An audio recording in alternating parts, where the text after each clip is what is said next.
Правят отново. Тук бях си поръчал едни буклучета от Тему и Амазон. Така ви покажа първо.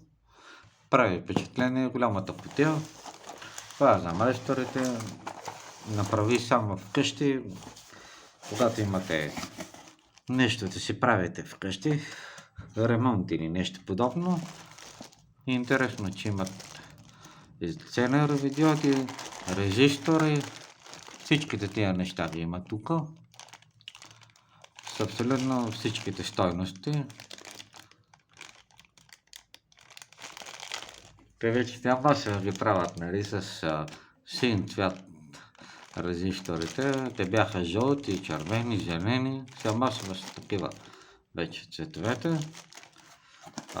Тук е интересно, че има светодиоди. Аз взех промоцията му за 5-6 долара с купоните. Викам, защо да не си взема. Ето, тук има кондензатори. Видите с черен, зелен цвят. В последно време вече се налагат, нали, като цветове зелен цвят на кондензаторите. Те са електролитни кондензатори. Не ги харесвам много, защото имат склонност да изсъхват с времето. Тя се налагат зелените, защото по-ефтин е процеса на изработка в заводите, естествено по-ниски разходи за производство. И там идва тук.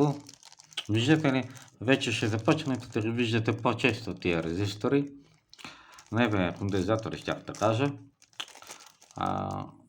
И с характерното с жълто и зелено цветяване. Както едно време беше така с платките, знаете тези зелените, защо са масови? Защото, нали, по времето на студената война се е наложил този цвят, че той е по-масово разпространен за производство. Сега няма как, нали, да премине цялото производство с червени платки или черни, жълти има, защото е много по-скъпо, по-ефтино е зелената маска и затова така ще се стане, поне още 50 години ще правят с този цвят, защото е много ефтин за производство. Това тук транзистори, разни такива неща.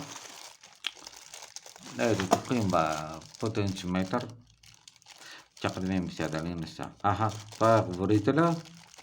И тук това са конектори. Когато се наложите, си поправите някой уред в къщи, нали, за буксите, те се чупат. И таки потенциометър, ама те са само такива. С отвертките. От 1 до 10 киломани. Чакай да видим какво пише тук. Я да ми какво има. Мисля, че само това има.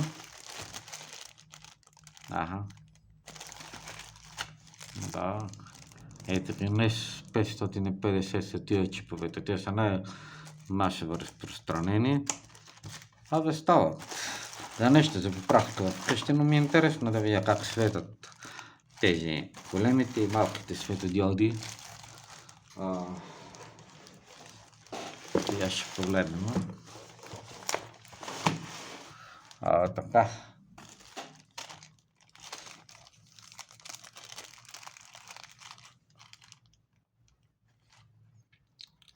Флуке, между другото, имат такава опция да се провери дали свети. Сега обаче, но този начин на проверка не изписва колко е волта, а само тук пише за едното е положително и отрицателно. Така. Сега тук трудният начин е с пинцетата. Той има и аноти, като по принцип се изписва, а между отрицателния и положителния полз. Така. Защото нали смуча толкова години. Сега обаче аз го държа така и не го пипам с голи пръсти. Я да видим сега.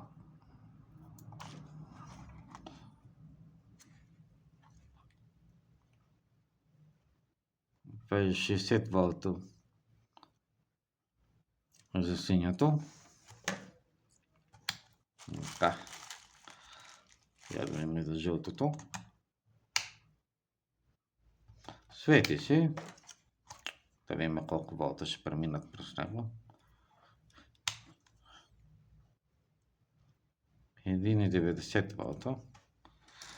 За жълтите, а за червените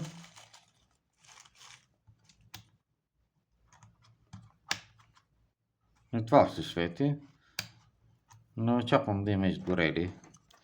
Това са чисто нови светодиоди. Така.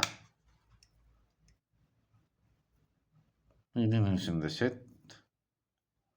Виждате ли? Добре.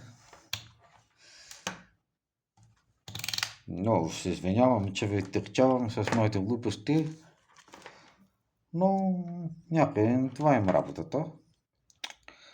Сега тази пинцетата е ефтина от AliExpress, струваше ми 1 евро, пак с купоните, а в принцип ги купувам с купоните, но иначе обикновено с това нещо се проверяват. Ето, виждате ли, те са ефтини. Но предпочитам пинцетата. Като нещо се прецака по платката и с това си проверявам резисторите. Ами тези SMD монтаж обикновено с това нещо проверявам.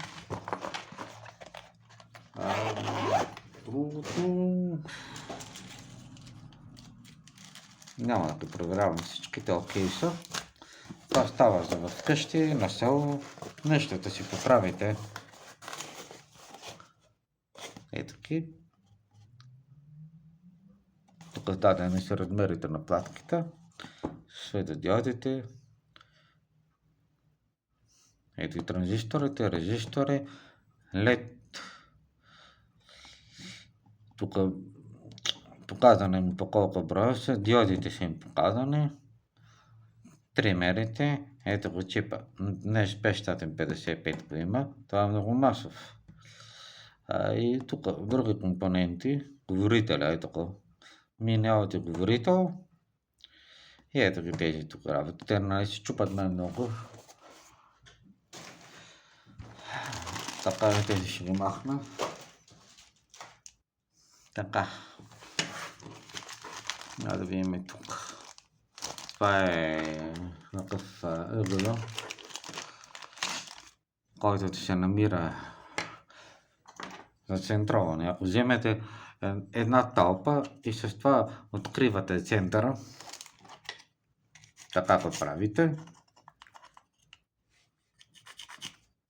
И е много удобно така. Много е удобно.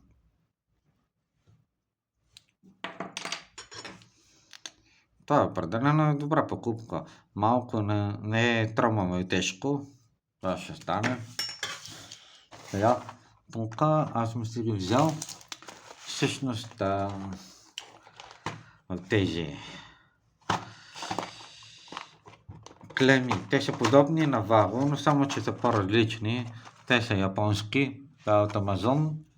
Ето го тук как е показано. Как се слагат от край жицата, а не малко по-късно. Тук е дадено със сикси, че е грешно. Ето как се мушват така цяло. А за да го извадят, трябва малко да се завърти. Аз имам едни Vago, оригинални. И бях сложил на външно осветление на вилата. На външната лампа. Ръждясаха за 3 месеца. Не знам защо. Ето тук пише HTH така 300 волта, 20 ампера са тези. Много голям ампераж. Те са японски, са джапи. В принцип не са много ефтини, но понеже с форвардинг доставчик ми излизат ефтина доставката. Ето как изглеждат. Те са бойни. Тук пак е дадена схемата колко. Това е ето 300 волта, 20 ампер. Ето 1,6. Това сечението на кабелите, така че може спокойно да си ги ползвате. Голямо и странно изглежда. Така. Ето го до 600 волта максимум. Ето го до 80 градуса. Това са тук с медни жици се използват. Явно там си е друг стандарт, 1.6 кабелите. Аз всъщност имам ръководство как се става за електротехник в Япония и това е много сложно, обемисто. Ето тук са го щампавали. Добре изглеждат тези, ще ги пробвам. Реално как работят. Другото нещо, което взех за електрическите табла, беше ми любопитно да видя. Това е, когато стане земетресение, това топчето пада и изключва електричеството. Има даже такива пак електрически. Те приличат на зарядните, се включват в контакта и при земетресение изключват инсталацията. Но това е по-конвенционален начин. Ето по диаграмата как изглежда. Топчето слага се на предпазителната. Обаче признавам си, че имат много добър маркетинг японците. Аз изключително ги уважавам. Нали, те са изключително педантична нация, която изпипва нещата в детайли. Ето как изглежда. Я да видим само ръководството.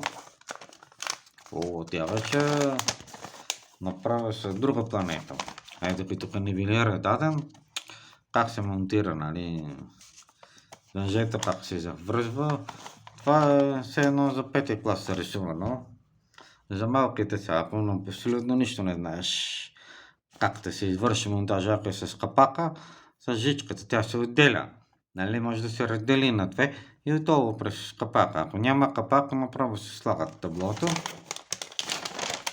Толкова подробна диаграма, че въобще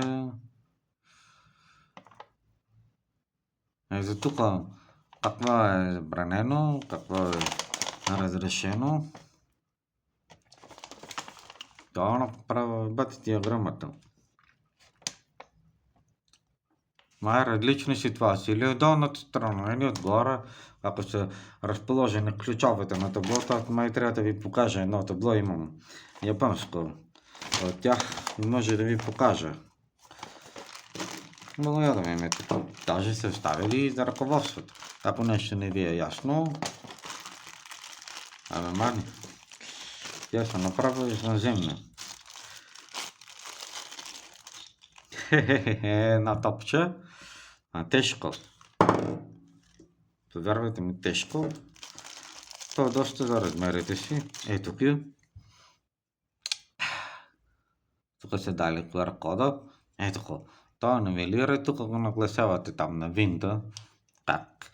И зад се залепва. То може да се раздели това нещо. Както се сложи. Нали? Ето така се слага. То в принцип така се стои. Нали? Сега ще ми сложим така да ви покажа.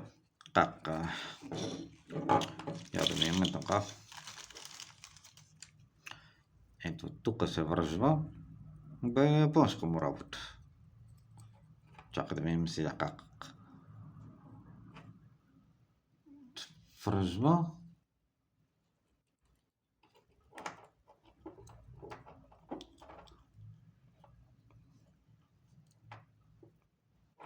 Това как се връзва.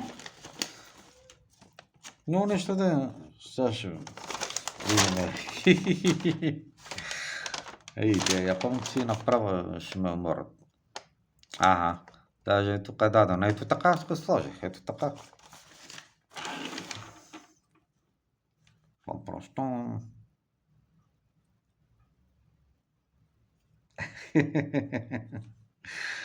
тия хора ще ме уморят. Значи така го слагаме. Чакай малко. Ето така. Тук.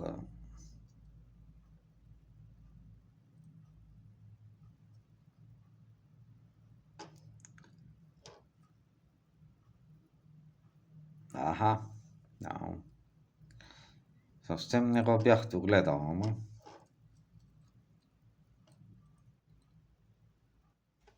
Ето. Това е структурата.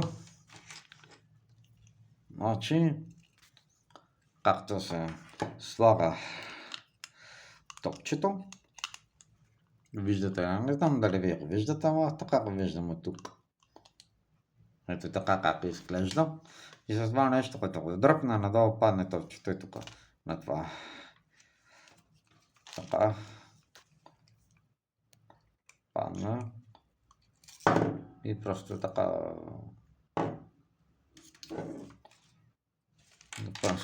Аха. Даже тук има тия за различни ширини на предпазителите на ключетата. Ой, резервно въженце са сложени. Обаче признавам се, че имат добър маркетинг за безлуците да си продават. Признавам се,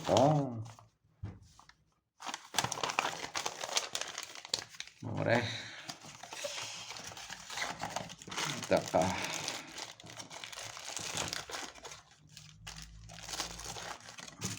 Вземам ти да ги свърлям. После ще прегледаме другото буклуци. Тая от това да взема.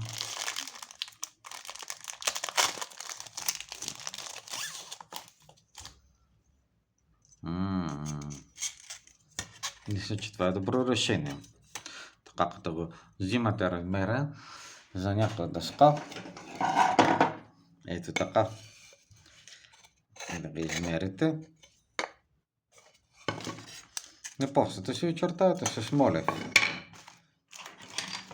Ето.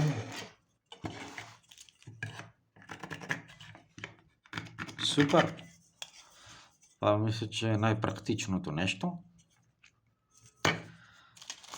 Това не ми трябва. Ето това е за централане. Вместо парагал с това нещо слагате. И тук пак с молив ще го очертавате. Виждате, ще го пора. Това темно. Това взех. Какво виждам? Все пак е за 1 евро, че тук има леко прегорено тук от лазера. Но интересно решение.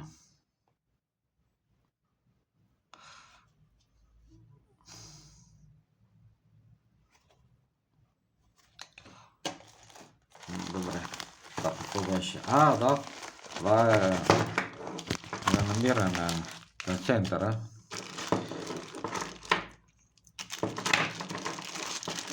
Когато пробивате дъска, летва, и тук се съобразявате с диаметъра на бургията. Това е много добро решение, практическо. Когато решите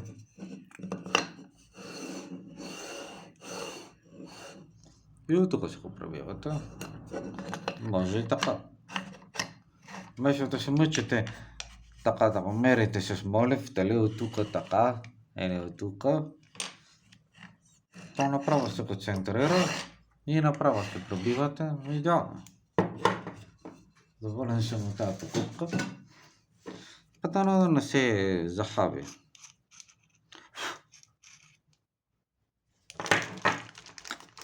Така. Мисля, че това е най-добрата покупка. Пак имам прах. Що? Я да видим какво бях поръчал. Това може да ви напомня на старите съветски линейки, инструменти, измервателни, които много ми прилича на тия. Имаше едни съветски такива, ама те вече са амортизирани, минали са вече 30 години и вече не се предлагат на пазара. Това са ефтина китайска алтернатива, някакъв анодизиран алуминий в червено. Те понеже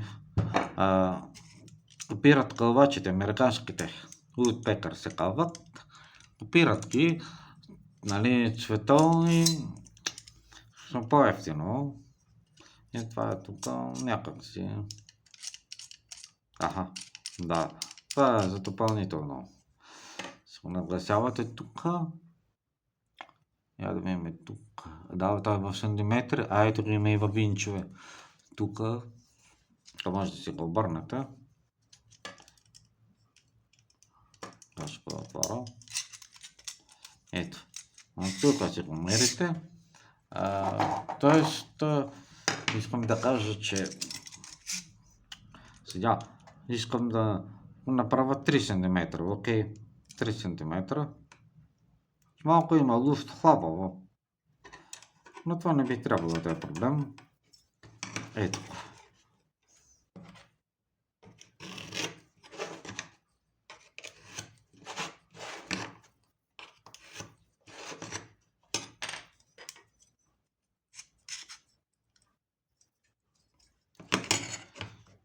Супер. Много практичен инструмент. Толкова не се мъчихте с една линейка там, такова, те им хвана по краищата. Това е много удобно. Естествено ще се го използвам. Даже предпочитам да го държа като кълъв в тази кутийка. Не се надраства. Ами това беше за сега от мен. Буклучет други съм купил, ама те се отидоха на вилата. И това е цялата тая работа. Най-ми харесва този центротърсача. И това също за централване. Аз ги взех по-рано, защото те понеже Евросъюз искат да наложат мита единно 3 евро на артикул. Ако купувате в кутия и те са две различни категории, ще ви сложат 3 евро на това, 3 евро на там и това ви се скъпява и просто няма смисъл. От Алиекспрес, от темата се купуват нещата, защото тя като съм купил примерно за 1 евро с купони и те като ми сложат отгоре с 3 евро и то се обезмисля цялата покупка. И то по-добре да купя от Америка нещата, па макар по-качествени. А те като ми сложат мита и то се доближава с цената на качествените и няма смисъл и се обезмисля цялата тази работа. Ами това беше от мен, така че чао. И мисля да му сложа на таблото и да ми направя снимка как ще падна топчета и да изключи тока. Просто ми е любопитно. Айде, чао!